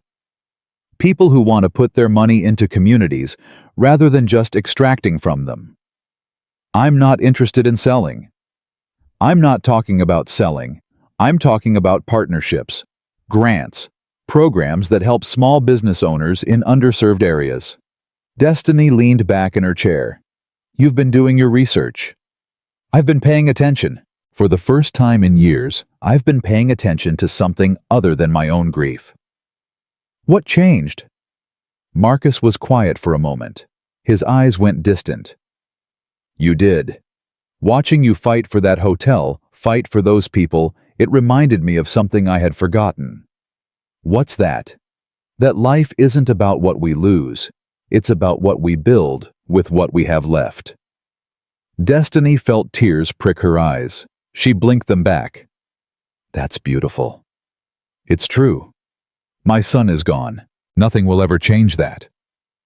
But maybe instead of drowning in that loss, I can honor his memory by helping people like you. People who are building something worth believing in. They shook hands across the table. Partners, Marcus asked. Partners. The next 2 weeks were a whirlwind of activity. Marcus connected Destiny with the Thornton Foundation, a non-profit he had started years ago but never really engaged with. They offered a $50,000 grant for renovation and another $20,000 for staff training programs. Rachel Monroe published a follow-up article about the community response to the hotel's troubles. The story went viral. Suddenly, the Golden Elm Inn was famous for all the right reasons. Reservations started pouring in, not just from locals, but from people across the country who wanted to support what Destiny was building. A producer from a morning talk show called, asking for an interview. A publisher reached out about writing a book. A city councilwoman invited Destiny to speak at a community development summit. This is insane, Destiny said to Miss Purley one evening. 2 months ago, I was a waitress. Now people want me to write a book. Baby girl, you've always been more than a waitress. The world is just finally catching up. I don't know how to handle any of this. You'll learn. Same way you learned everything else. One step at a time. On the first day of the 3rd week after Vincent Kane's arrest, something unexpected happened. Destiny was reviewing renovation plans in her office when Jerome knocked on the door. Someone here to see you. Who? You're going to want to see for yourself. Destiny walked out to the lobby and stopped dead. An elderly woman stood near the front desk. Silver hair, elegant posture, expensive clothing that whispered old money. But it was her eyes that made Destiny freeze. Cold, sharp, familiar. Miss Carter, the woman said. My name is Viola Kane. I believe you know my son. Destiny's heart rate spiked. Every instinct screamed danger. Vincent Kane's mother. Yes. What are you doing here? Viola moved slowly toward one of the lobby chairs. May I sit? I'm not as young as I used to be. Destiny nodded cautiously. Jerome, stay close. Got it. Viola settled into the chair with practiced grace. She looked around the lobby, taking in the fresh paint, the new flowers, the energy of a place being reborn. You've done remarkable work here. I didn't come here for compliments. No, I imagine you didn't. Viola folded her hands in her lap. I came to apologize. Destiny stared at her. Apologize. My son did terrible things. To you, to this hotel, to countless others over the years. I knew, not the specifics perhaps, but I knew he was not a good man. And you did nothing. I told myself it wasn't my place, that he was an adult making his own choices, that I couldn't control him any more than I could control his father. Her voice cracked slightly. I was wrong. A mother's job is never finished. I should have fought harder, spoken louder, done something other than look away and hope for the best. Destiny did not know how to respond. The anger she had been expecting to feel was not there, just exhaustion, and perhaps a small amount of pity. Why are you telling me this? Because you deserve to hear it, and because I want to help make things right. Viola reached into her purse and pulled out an envelope. She placed it on the small table between them. This is a check for $100,000. Consider it a start. I don't want your money. It's not my money, it's Vincent's, or rather it was. When he was arrested, his assets were seized. But there were accounts the federal government didn't know about, hidden accounts that I had access to. She pushed the envelope closer to Destiny. I could have kept it, could have used it to hire lawyers and fight the charges. But that would just be more of the same, more looking away, more pretending. Her eyes met Destiny's. I want to break the cycle, Miss Carter. I want to do one thing right before I die. Destiny looked at the envelope. $100,000. More money than she had ever seen in her life. This could be a trap. It could be, but it isn't. How do I know that? Viola smiled sadly. You don't. You just have to decide whether to trust an old woman who has made too many mistakes to count. She stood up slowly. I won't bother you again. Whatever you decide to do with that money, it's yours. Use it to rebuild. Use it to help others. Burn it if that's what makes you feel better. She walked toward the door, then paused. My son told me about you, before the arrest. He said you were the most formidable opponent he had ever faced. I wasn't trying to be his opponent. No. You were trying to do what was right. That made you more dangerous than any enemy he had ever encountered. She opened the door. Goodbye, Miss Carter. I hope your future is brighter than my past. Then she was gone. Destiny stood in the lobby for a long time, staring at the envelope. Boss? Jerome's voice broke through her thoughts. You okay? I don't know.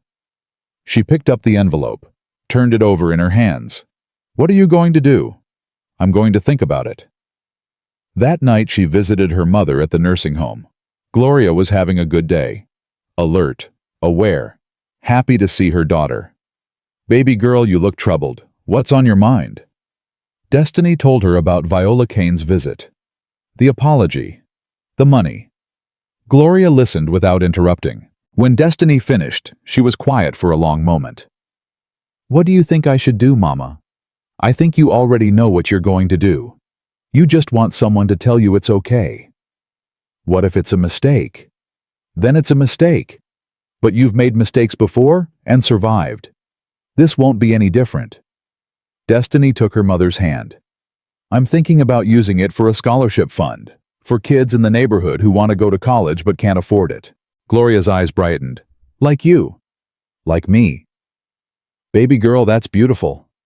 I'm going to call it the Gloria Carter Scholarship, if that's okay with you. Gloria's hand tightened on Destiny's. You're going to make me cry. Good. Means I'm doing something right. They sat together until the sun went down, talking about the future instead of the past. The next morning, Destiny called a meeting of everyone she trusted. Miss Purley, Jerome, Rachel Monroe, Agent Torres, Marcus Thornton.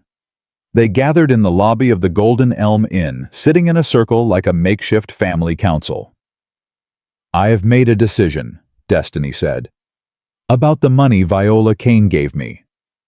She explained her plan, the scholarship fund, the community programs, the investment in local businesses. When she finished, there was silence. Then Marcus spoke. I'll match it. Whatever you put in, I'll put in the same amount. Me too, Rachel said. I can't match 100,000, but I can contribute. I've got savings, Miss Purley added. Not much, but it's something. I can volunteer time, Agent Torres offered. Help with background checks, security for events, whatever you need. Destiny looked around the circle at these people who had come together from different worlds, different backgrounds, different lives. Why? She asked. Why are you all willing to do this? Marcus answered first. Because you showed us what's possible when one person refuses to give up. Because you gave me the story of a lifetime, Rachel added, and reminded me why I became a journalist in the first place. Because you're family now, Miss Purley said simply. And family takes care of each other. Jerome grinned. Plus, I really like working here. Good benefits. Everyone laughed. The tension broke. Destiny felt something warm spread through her chest, something she had not felt in a long time. Hope. Okay, she said. Let's do this. Over the next 2 weeks, they transformed the Golden Elm Inn from a hotel into a community hub. The first floor became a gathering space for neighborhood events. The basement was converted into a training center where local residents could learn hospitality skills. The rooftop, long neglected, became a garden where volunteers grew vegetables for the local food bank. The Gloria Carter Scholarship was officially announced on a sunny Saturday morning. 50 local teenagers applied in the first week. News crews came. Politicians visited. The Golden Elm Inn became a symbol of something larger than itself. But Destiny never forgot where she came from. Every morning, she still greeted guests at the front desk. Every evening, she still helped Miss Purley with the cleaning rounds. Every Sunday, she visited her mother at the nursing home. One afternoon, about a month after Viola Kane's visit, Destiny was wiping down tables in the restaurant when a man walked in. He was tall, well-dressed. Something familiar about his face that she could not quite place. Miss Carter. Can I help you? My name is Thomas Kane. I'm Vincent's brother. Destiny's hand tightened on the rag she was holding. What do you want? To talk. Just talk. I promise. She studied his face. There was something different about him. Softer than Vincent. Sadder. 5 minutes. They sat at a corner table. Thomas folded his hands in front of him. I want you to know that I had nothing to do with what my brother did. We haven't spoken in years. I left the family when I was 18 and never looked back. Why are you telling me this? Because I know how the Kane name sounds now, what it represents, and I didn't want you to think that everyone in my family is a monster. What do you do? I'm a social worker in Philadelphia. I work with at-risk youth, kids from backgrounds like mine who are trying to break the cycle. Destiny felt her guard lower slightly. That's admirable. It's penance for being born into a family that hurt so many people. He reached into his jacket and pulled out a business card. I heard about your scholarship program. If you ever need help setting up mentorship systems, job training, anything like that, I'd be honored to assist. Destiny took the card, looked at it, then looked at him. Why didn't you stop him, your brother? Thomas's face fell. I tried. When we were younger, I tried to show him another way, but Vincent was always chasing something he could never catch. Our father's approval, our mother's love, something. He shook his head. By the time I realized he was beyond saving, it was too late. He had already become the thing he hated most. Your father. Yes. They sat in silence for a moment. I'll think about your offer, Destiny said finally. That's all I ask. Thomas stood up and extended his hand. Thank you for listening, Miss Carter. You're a remarkable woman. So people keep telling me. She watched him walk out, another piece of the puzzle falling into place. That evening, she stood on the rooftop garden looking out at the city.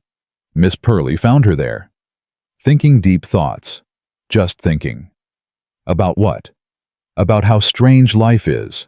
3 months ago, I was a waitress who couldn't afford new shoes.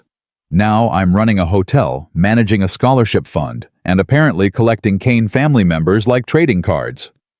Miss Purley laughed. Life does have a sense of humor. Do you think it's over? Really over? Nothing is ever really over, child. But this chapter? Yeah. I think this chapter is done. Destiny took a deep breath of the evening air. Then I guess it's time to start the next one. Her phone buzzed. A text from Rachel Monroe. Trial date set. Vincent Kane goes to court in 60 days. Prosecutors say it's an open and shut case. Destiny read the message, then typed back a single word. Good. She put the phone away and looked out at the city one more time. Somewhere out there, Vincent Kane was sitting in a cell waiting for judgment.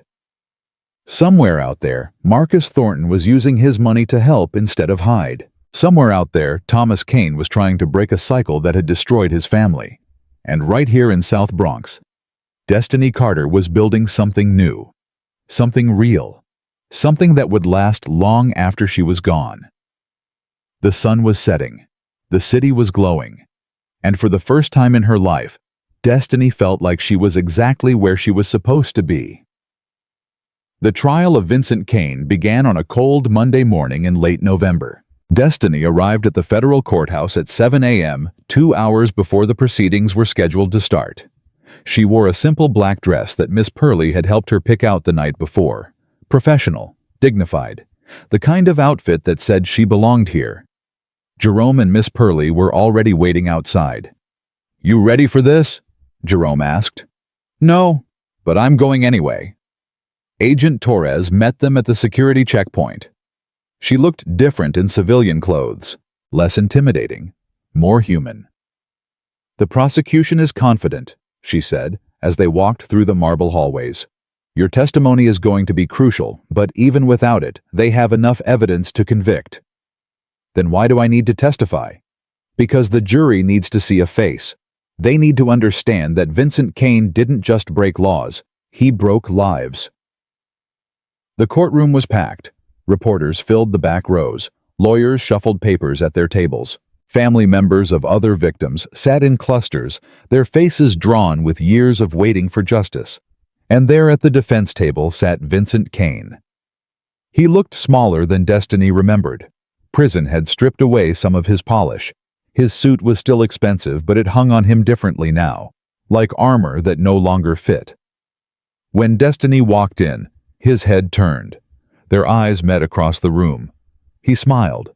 It was the same cold smile he had given her in the warehouse, the same smile that said he still thought he was in control. Destiny did not look away. She held his gaze until he was the one who turned. "That's my girl," Miss Purley whispered. The first day of the trial was mostly procedural. Opening statements, evidence presentation, technical testimony from FBI analysts about money flows and shell companies. Destiny sat through all of it, taking mental notes, watching the jury's faces. On the second day, Carl Henderson took the stand. He had cut a deal with prosecutors. Reduced sentence in exchange for full cooperation. He looked broken, defeated. Nothing like the swaggering manager who had once told Destiny she would never amount to anything. "Mr. Henderson," the prosecutor began, "can you describe your relationship with the defendant?" Carl's voice was hoarse. "I worked for him, for 10 years. He paid me to keep the books dirty, to look the other way when his people came through." "And what did you receive in exchange?" "Money, protection, a piece of the action." "Did you ever witness Mr. Kane engage in illegal activity directly?" Carl hesitated. His eyes flickered to Vincent. "Yes." "Can you describe what you witnessed?" "I saw him threaten people, business owners who didn't want to cooperate. He told them what would happen to their families if they talked." "Did he ever threaten you?" "Once, when I asked for a bigger cut. He said he would make sure my daughter never graduated high school." The courtroom stirred. The jury members exchanged glances. No further questions. The defense attorney stood up. He was a slick man in a $3,000 suit, the kind of lawyer who made a living getting guilty people off.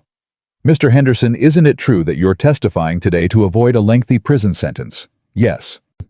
"So you have a personal incentive to say whatever the prosecution wants you to say.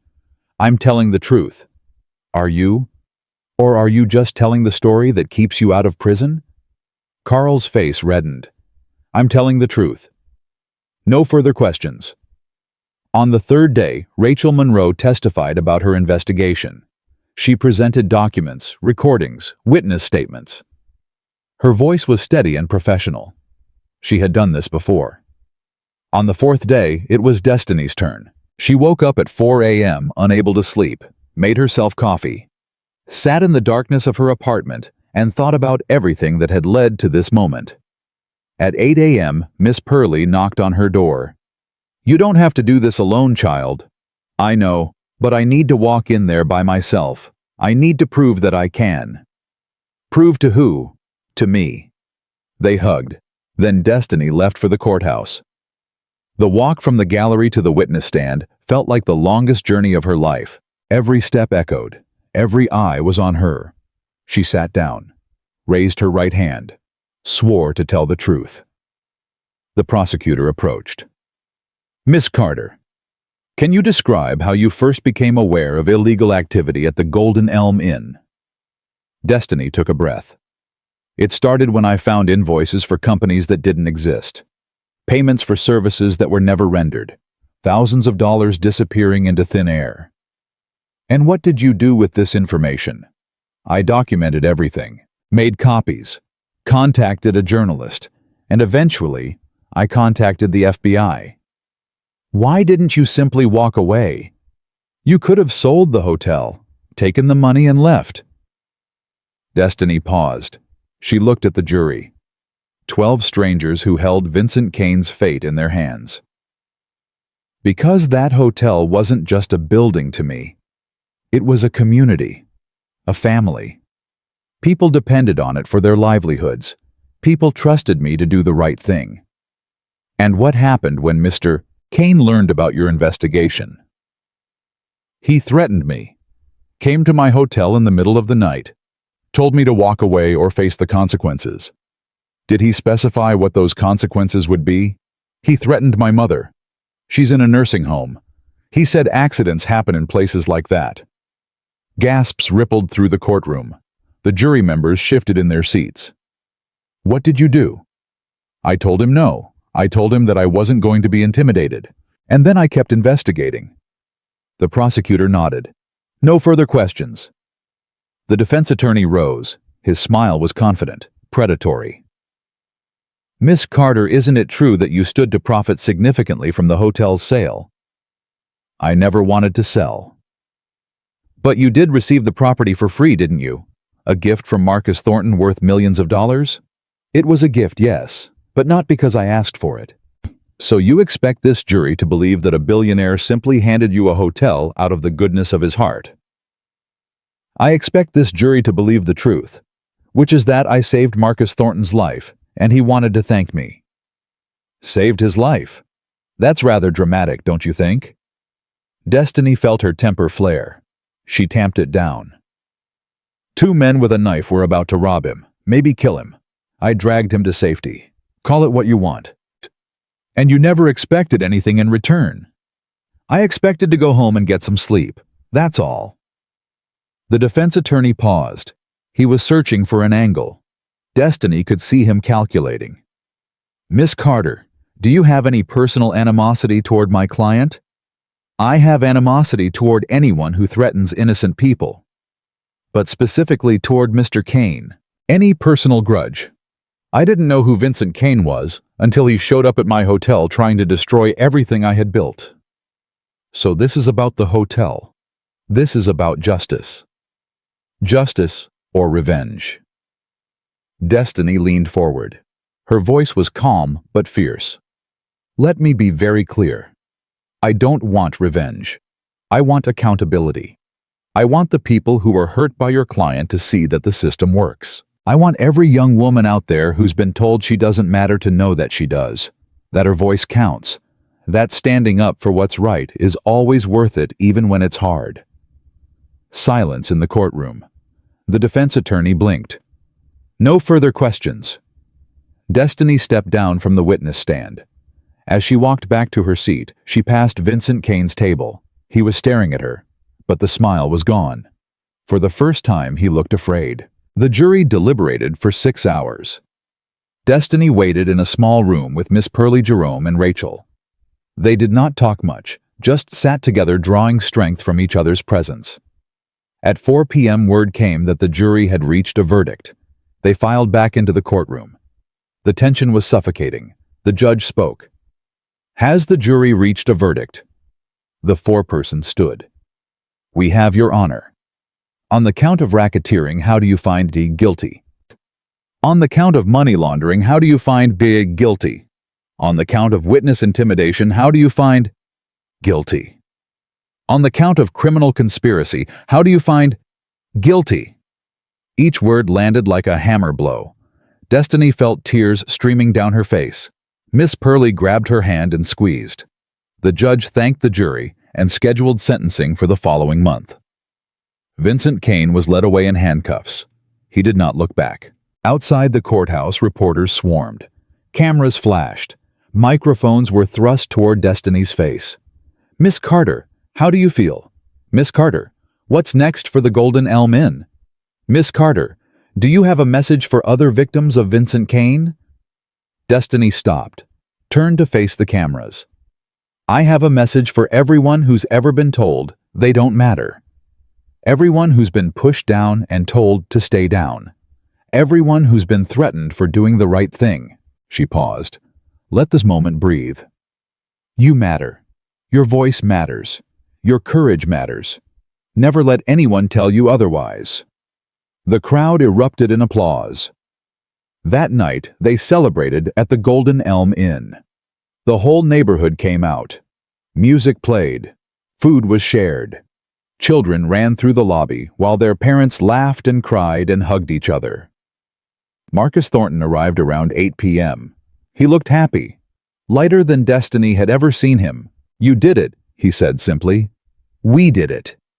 "No, this was you. From the moment I met you, I knew you were special, but I never imagined how special."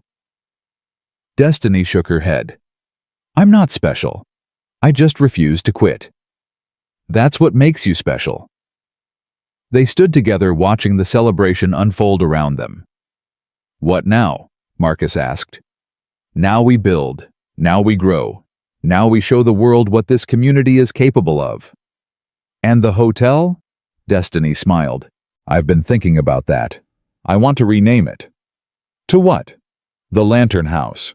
Because that's what it is now. A light in the darkness. A place where people can find their way." Marcus nodded slowly. "I like it." The official renaming ceremony happened 2 weeks later. The old sign came down. The new one went up. Bronze letters gleaming in the winter sun. The Lantern House. A place to belong. The crowd cheered. Cameras clicked. The mayor gave a speech about community resilience and the power of one person to change the world. But Destiny was not listening. She was looking at the faces in the crowd. Miss Pearlie crying happy tears. Jerome beaming with pride. Rachel Monroe already scribbling notes for her next article. Agent Torres standing at the edge of the crowd with a rare smile. And in the front row in a wheelchair brought specially for the occasion sat Gloria Carter. Her mother had insisted on coming, said she would not miss this moment for anything in the world. When the speeches ended, Destiny walked to her mother's side. "Well, Mama, what do you think?" Gloria looked up at the new sign, then at her daughter. "I think your father would be proud. I think everyone who ever doubted you was wrong, and I think this is just the beginning." The beginning of what? Of everything. The first Gloria Carter Scholarship was awarded 3 months later. The recipient was a 17-year-old girl named Jasmine Williams. She had grown up 4 blocks from the Lantern House. Her mother worked 2 jobs. Her father was in prison. She had been told her whole life that she would never amount to anything.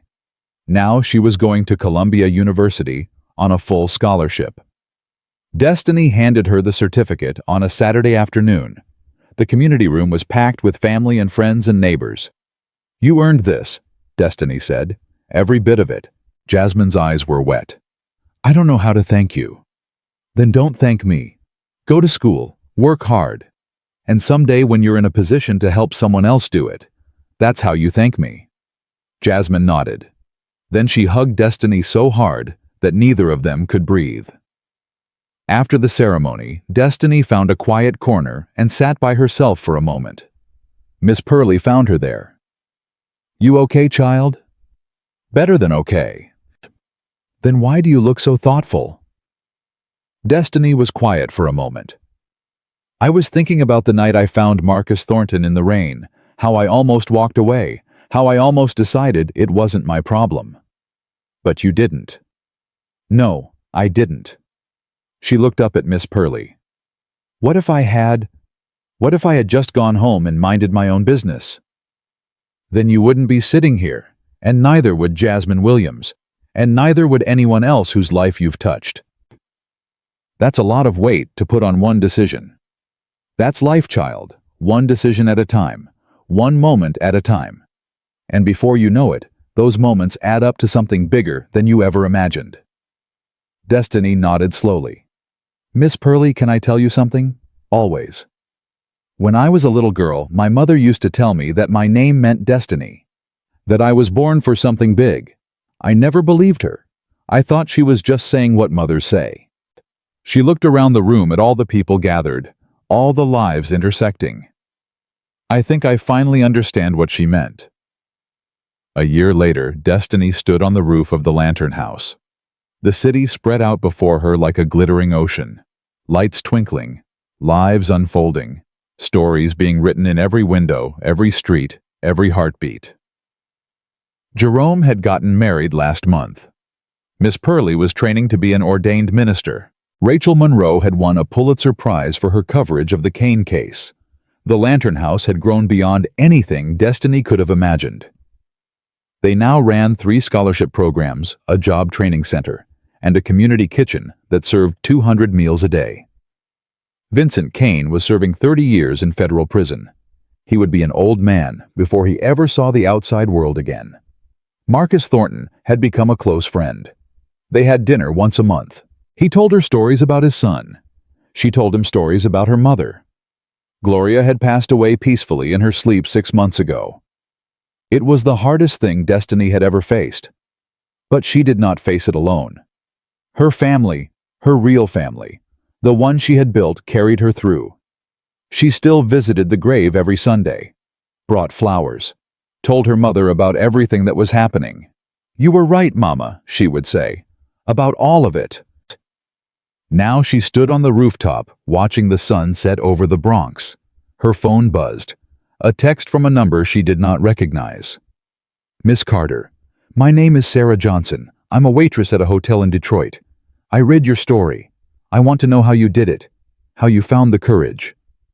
Destiny smiled, typed back a response. "The courage was always there. I just had to stop being afraid to use it. Call me tomorrow. I'd love to hear your story." She put the phone away and looked out at the city one last time. 3 years ago, she had been a waitress, invisible, struggling, certain that life would never get better. Then one rainy night, she had made a choice, a simple choice, to help a stranger instead of walking away. That choice had led to another, and another, and another, until she found herself standing here surrounded by people who loved her, leading an organization that changed lives, building a legacy that would outlast her. She did not know what the future held. More challenges probably. More moments when she would have to choose between what was easy and what was right. But she was not afraid. Because Destiny Carter had learned something that no one could ever take away. That ordinary people with ordinary courage could do extraordinary things. That one person really could change the world. One choice at a time. One day at a time. One life at a time. The sun dipped below the horizon. The city lights came alive.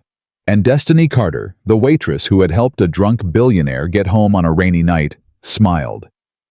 Because this was not the end of her story. This was only the beginning.